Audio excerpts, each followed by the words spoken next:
Hi everyone, how are you doing? Today we're going to do a video when we're actually going to install the spring spacers on our shocks. So I would love to actually rise the vehicle from the back and have it kind of centered. Unfortunately, because of my specific rear fender, we are not going to be able to do so. So we're going to work side by side, one spring at a time. So what we're going to do first, I raised the vehicle already to the right height. So I'm going to try to maintain that height, which is 17.5 inches of ground clearance. But since we're going to put 2 inches of spacers, what we're going to do is we're just simply going to measure from the top of the shock.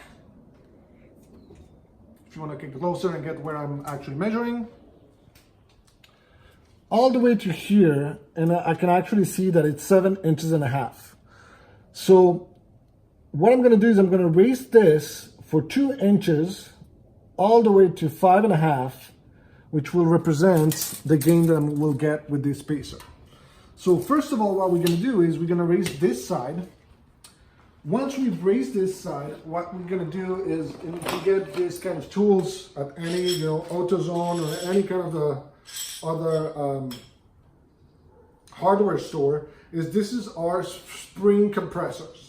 So what you will want to do is you will try to get this and compress your springs on each side. So you're going to put it here. Once it's actually inside, what you will do is we're going to make it tight just to make sure.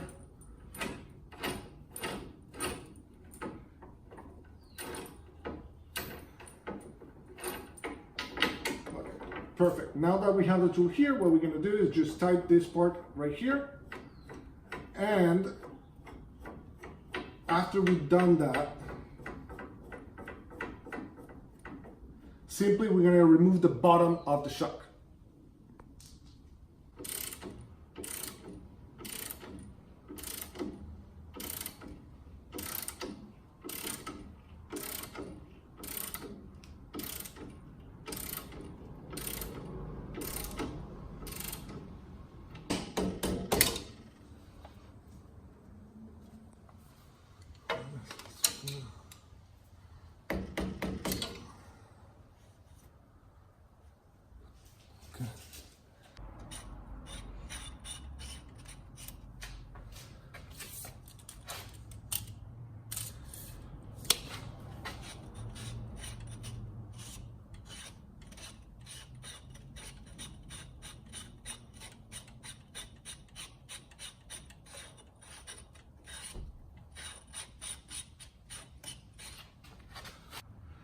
Hi guys, so once you actually put the spacer on, put everything back together, make sure you actually just put the bolt on the bottom to make sure that the shock is actually aligned and in place.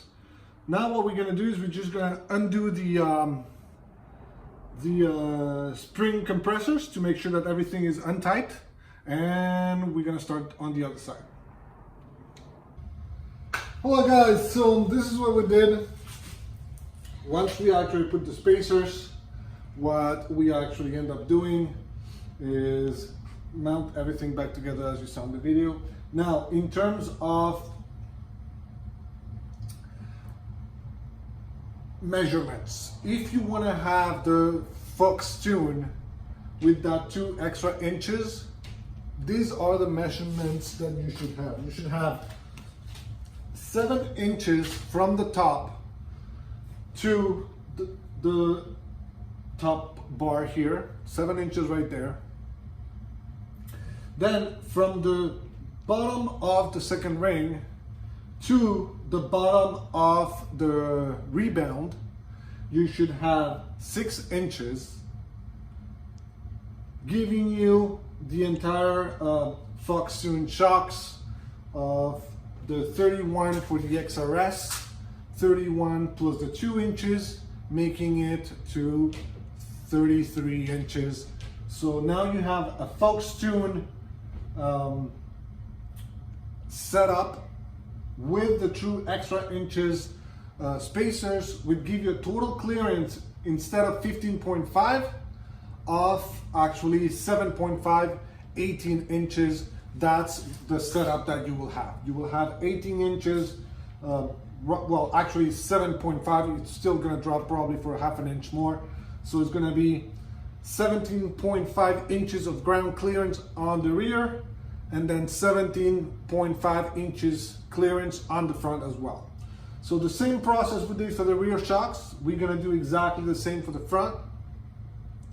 I do recommend on the front side to remove the entire shock. It's going to be easier for you.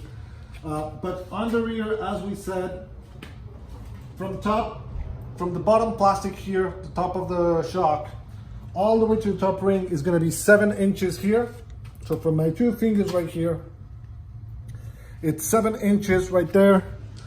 From the bottom of this ring to the bottom of the rebound is going to be 6 inches, which is the Foxconn recommendation.